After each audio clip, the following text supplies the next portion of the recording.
Hello dear students, welcome to my channel BK Munna Lal. आज मैं आपको सिंथेसिस ऑफ सेंटेंसेस के अंतर्गत simple sentences by using participles discuss करने वाला हूं।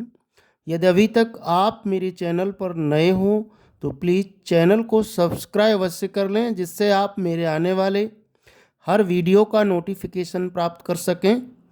तो आइए शुरू करते हैं simple sentences by using participles.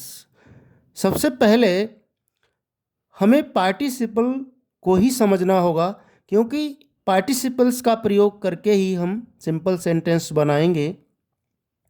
Simple sentence वह वाक्य होता है जिसमें वन सब्जेक्ट और वन फाइनाइट वर्ब होती है। फाइनाइट वर्ब आप जानते हैं, जिसका रूप बदलता रहता है। साधारण वाक्य में एक कर्ता और एक मुख्य क्रिया होती है। ये बात आपको सदैव ध्यान में रखनी होगी। तो आइए जानते हैं पार्टिसिपल क्या होता है। A participle is that form of the verb which partakes nature of both the verb and an adjective. Participle क्रिया का वह रूप होता है जो क्रिया तथा विशेषण दोनों का रूप धारण करता है, अर्थात दोनों का कार्य करता है। पार्टिसिपल निम्न 3 प्रकार का होता है। Number 1, present participle. ये वर्ब की फर्स्ट फॉर्म में आईएनजी लगकर बनाया जाता है। Second, perfect participle. ये हैविंग प्लस वर्ब की थर्ड फॉर्म होती है। और पास्ट पार्टिसिपल, ये वर्ब की थर्ड फॉर्म होती है। यूजेस प्रेजेंट पार्टिसिपल, वर्ब की फर्स्ट फॉर्म में आईएनजी लगा हुआ रूप। अब हम इसको समझेंगे, इसकी कंडीशंस को समझेंगे कि प्रेजेंट पार्टिसिपल का प्रयोग करके एक सिंपल सेंटेंस किस प्रकार से बना सकते हैं। फर्स्ट हम ये देखेंगे कि दोनों ही वाक्यों के सब्जेक्ट सेम हों। दूसरा, फाइनाइट वर्ब डिफरेंट हो। तीसरा, no time interval between finite verbs. जो मुख्य क्रियाएं हैं दोनों वाक्यों की, उन क्रियाओं के बीच में कोई भी समय अंतराल ना हो, अर्थात दोनों क्रियाओं के बीच में टाइम गैप नहीं होना चाहिए। 3 बातें हमें ध्यान में देने हैं। दोनों वाक्यों के कर्ता एक हों, दोनों वाक्यों की क्रियाएं अलग अलग हों, और दोनों वाक्यों की जो क्रियाएं हैं उनमें समय अंतराल ना हो। तो हमें क्या करना होगा सिंपल बनाने के लिए? पहले होने वाली फाइनाइट वर्ब को प्रेजेंट पार्टिसिपल में बदलकर सिंपल सेंटेंस बनाते हैं तथा दूसरे वाक्य को कामा लगाकर लिख देते हैं। एक बार और ध्यान से समझते हैं इसको।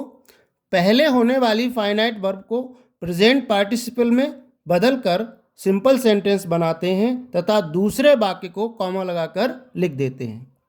एग्जाम्पल के तौर पर हम देखेंगे, ही सा अ लायन, दूसरा वाक्य है ही रेन अवे।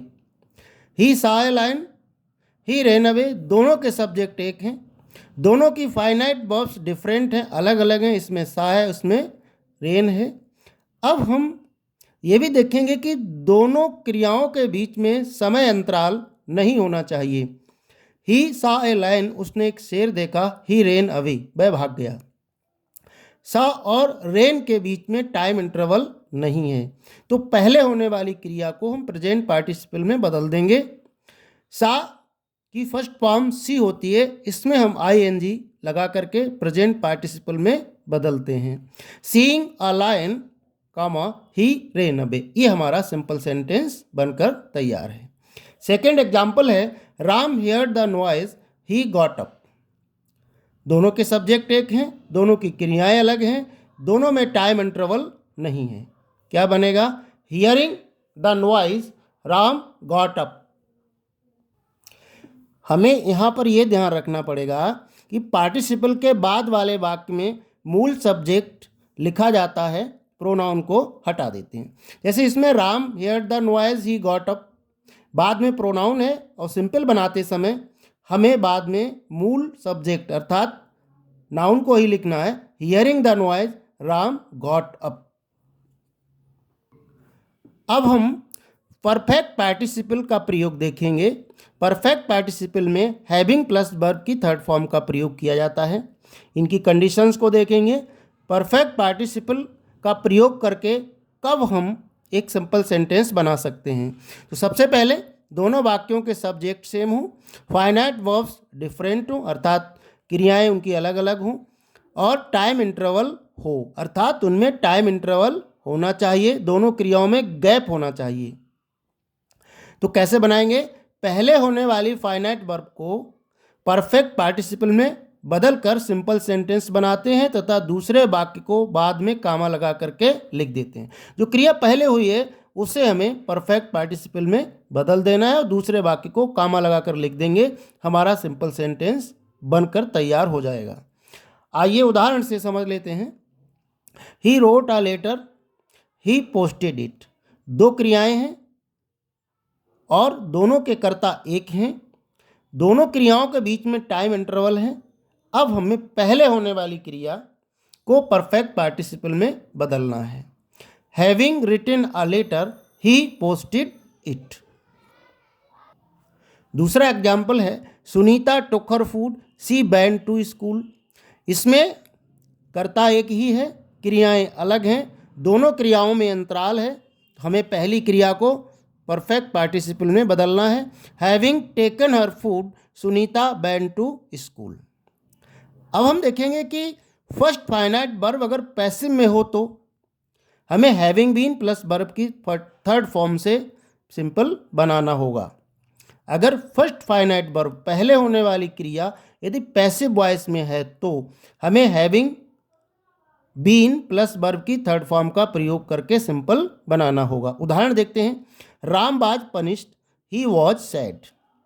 दोनों के कर्ता एक हैं, दोनों की क्रियाएं अलग हैं, लेकिन दोनों में अंतराल है। तो पहली जो क्रिया है वो पैसिव में, इसीलिए हमें हैविंग बीन प्लस वर्ब की थर्ड फॉर्म का प्रयोग करना है। Having been punished, Ram was sad. Next हमको ये देखना है कि सब्जेक्ट कॉमन हो, दोनों के सब्जेक्ट एक हों तथा पहले वाक्य में केवल be verbs is, am, are, was, were हो तो बी वर्ब्स को पार्टिसिपल में बदलकर सिंपल सेंटेंस बनाते हैं, दूसरे वाक्य को कामा लगा करके लिख देते हैं। अर्थात इज, एम, आर, वाज, वर की फर्स्ट फॉर्म बी होती है, जिसे पार्टिसिपल में अगर बदलेंगे तो बी प्लस ING हो जाएगा, बीइंग हो जाएगा। आइए उदाहरण से समझ लेते हैं। He was poor, he could not buy books. अब वाज को हम पार्टिसिपल में बदल देंगे। Being poor, he could not buy books. Second example है Ram is blind, he can not read. Being blind, Ram can not read.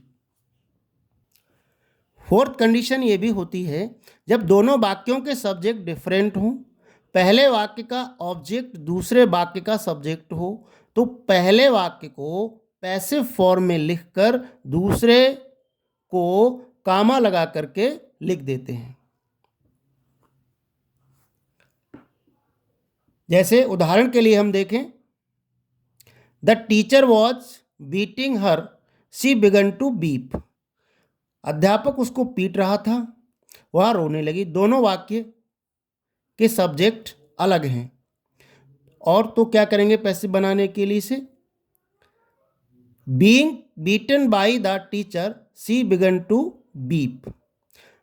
इसमें हमको ये ध्यान देना है कि पहले वाक्य का जो ऑब्जेक्ट है वो दूसरे वाक्य का सब्जेक्ट है, तो पहले को पैसिव में बना करके दूसरे वाक्य को कामा लगा करके सिंपल बना देंगे। नेक्स्ट एग्जाम्पल से समझते हैं। Mother scolded Sita, she fainted. Being scolded by mother, Sita fainted.